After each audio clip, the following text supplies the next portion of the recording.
1 Samuel le chapitre 25. Voici l'histoire d'une femme qui s'appelait Abigail. Tu peux aussi l'appeler Abigail. C'est pas grave, elle répond. La Bible dit qu'elle était belle de figure et elle était de bon sens. Ça veut dire qu'elle avait un bon comportement. Elle était une femme bien. Elle était mariée à un monsieur qui s'appelait Nabal. Nabal habitait à Mahon. La Bible dit que Nabal était un homme fort riche. Il était riche. Il était bé. C'était un début. Les gars étaient riches quand sa richesse faisait peur. Mais lui, son problème, il était dur. Il était méchant. Il avait un mauvais caractère. Mauvais comportement pour mettre dessus. Un jour, monsieur Nabal a ramassé toutes ses brebis pour aller au désert, pour aller tondre. Tellement ses brebis étaient beaucoup. On peut pas rester au quartier pour faire ça. Il faut aller au désert où il y a une grande étendue comme ça là. Ils sont partis là-bas et puis ils ont commencé à tondre ses brebis. Tellement les brebis étaient beaucoup. Les tondeurs étaient beaucoup aussi. On tondait les brebis comme le gazon. Quand les poils la poussent, après ça devient long, ça devient vilain chieux, ça devient bizarre comme corde. Donc on partait couper ça un peu pour tailler un peu. Là ça devient joli. Monsieur Nabal a préparé beaucoup de nourriture, beaucoup de viande. Il y avait le vin, il y avait la nourriture à gogo. C'était fête. Pendant ce temps, David était quelque part avec ses compagnons. Et puis ils ont eu faim. Maintenant ils sont partis dire à David que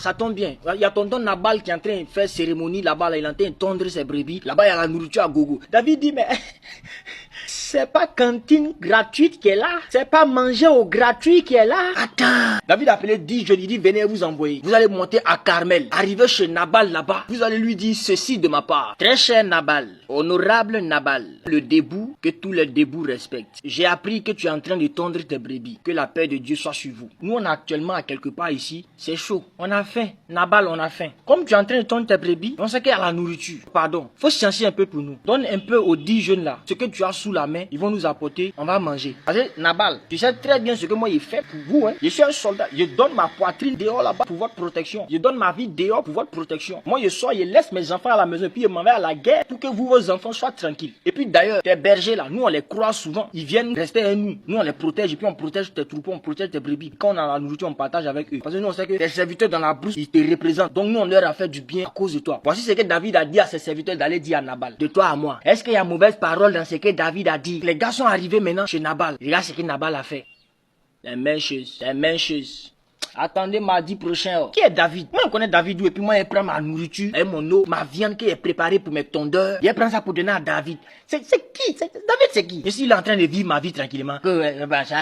David a dit que faut donner la nourriture, on va partir manger. C'est qui David? C'est qui le fils d'Isaïe? Non, vraiment, maintenant, les gens ne sont plus disciplinés. Les gens ne surveillent plus leurs serviteurs, quoi. Hein? Les gens ne surveillent plus leurs serviteurs. Les serviteurs s'évadent comme ça de gauche à droite. Et puis voilà un qui s'est évadé, qui a le culot de venir s'arrêter devant moi pour dire que moi, de prendre ma nourriture pour lui donner. Si vous quittez pas, si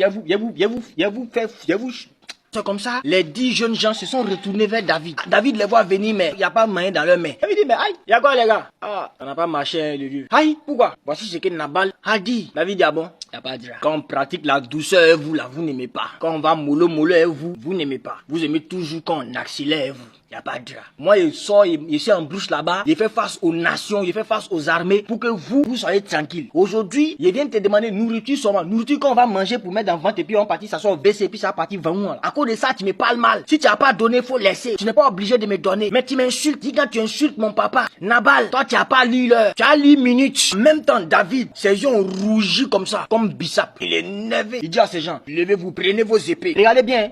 Si c'est pas bien aiguisé là, prenez les limes là, aiguisez bien. Et puis il a pris 400 hommes. David, c'est Nabal seul qui t'a parlé mal. Tu prends 400 hommes. C'est pour aller tuer sa lignée. David, diminue. Diminue. David était tellement énervé que David a juré que Dieu le traite dans toute sa rigueur. Ça veut dire que Dieu le punisse lui, que Dieu n'ait même pas pitié de lui. Si d'ici demain matin, dans la maison de Nabal, lui il laisse une seule personne en vie. Ça veut dire que si lui rentre là-bas, si lui ne tue pas tout le monde là, il ne faut pas Dieu même va lui laisser. Il y a un serviteur de Nabal qui était avec les David là-bas. Quand lui il a entendu là, en même temps il a fait 20 mois, il sait pas, c'est autostop, il a fait quoi? C'est arrivé payé, il a fait quoi? Il a fui, et puis il est parti dire à Abigail. Ah! Tanti Abigail, c'est gâté. Elle dit, à quoi mon fils? David a envoyé des gens vers notre maître Nabal pour prendre un peu de nourriture. Mais Nabal les a insultés. Insulté David. Insulté le papa de David. Hein? Il les a maltraités. Oh David là, ils sont trop bons à nous. Ils nous font du bien. Mais la manière le maître a fait là, c'est pas bon. Mais là n'est pas le vrai problème, tanti. David a juré actuellement, ils sont en train de venir. Ils sont 400. Il dit, celui là arrive ici. Même mouche va pas rester vivant. Non, la vieille. Où c'est arrivé là? Ta maison est dans ta main. Ta maison est dans ta main. Ah. Abigail s'est levée. Elle n'a rien dit à Nabal. Puis elle a pris des serviteurs. Elle a pris la nourriture. Elle a pris poulet rôti. Elle a pris porc au four. Elle a pris tchèp, foutou, atiéké, garba. Elle a pris tout. Elle a mis ça sur les ânes. Puis les serviteurs ont pris les ânes là, ils sont devant. Elle est derrière. Elle s'en va croiser David. Parce que si David vient ici, c'est gâté. Il ne peut pas m'asseoir. Même la Bible dit dans le livre des Proverbes que la femme sage bâtit sa maison. Mais la femme insensée la renverse de ses propres mains. Ce que mon mari a fait là. Si elle m'assoit ici sans ne rien faire, ce n'est plus lui qui est tête vide. C'est moi maintenant, il devient tête vide. Donc moi, je dois me lever pour sauver ce que mon mari a gâté. Je dois me lever pour arranger ce qu'il a gâté. Je suis son aide. Je suis là pour l'aider là où ça va pas. Quand lui parle pour gâter, moi, je dois parler pour arranger. Quand lui touche pour gâter, moi, je dois toucher pour arranger. Je suis là pour l'aider à bâtir son empire. Il a parlé mal pour gâter une situation. Donc moi, je dois me lever pour aller parler pour arranger. Maman Abigail, tu es bénie. La Bible dit qu'à un moment donné, le convoi de maman Abigail et puis le convoi de David se sont croisés face à face. Fa. Abigail a couru pour aller se jeter aux pieds de David. Seigneur, je suis foutu. Elle a commencé à demander pardon à David, à intercéder pour son mari, tonton Nabal, Soula. Elle a dit, ce qui s'est passé là, c'est ma faute. Tu sais, le rôle de la femme, c'est de surveiller la maison. C'est de surveiller les entrées et puis les sorties des assiettes. Si tu es venu demander la nourriture, c'est pas lui il prépare, c'est moi il prépare. Tout ce qu'il a dit de mauvais là, c'est ma faute. J'étais pas là quand tes serviteurs sont venus. Ne regarde pas mon mari, il s'appelle Nabal. Il est comme son nom. C'est un insensé. Si tu veux le regarder là, tu vas venir à la maison, là, tu vas le tuer. Ça va pas te suffire, tu vas tuer nous tous. Ça va te donner quoi? Pardon. S'il te plaît, je te demande pardon. Voici un peu de nourriture que j'ai envoyé. Faut prendre. Allez-y manger. Ne verse pas le sang. Ne verse pas le sang. Tu es un enfant de Dieu. Tu es bon. Toi où tu es là, David, tu es bon. Depuis ce que tu as fait à Goliath là. Nous tous, on t'a vu comme quelqu'un de bien. Faut pas gâter ton nom. Faut pas gâter ton nom. Quand maman Abigail a fini de parler comme ça pour apaiser la colère de David, elle s'est pas arrêtée là. Elle a continué encore. C'est dit qu'elle a tenté là. C'est dit que maman Abigail, ouais.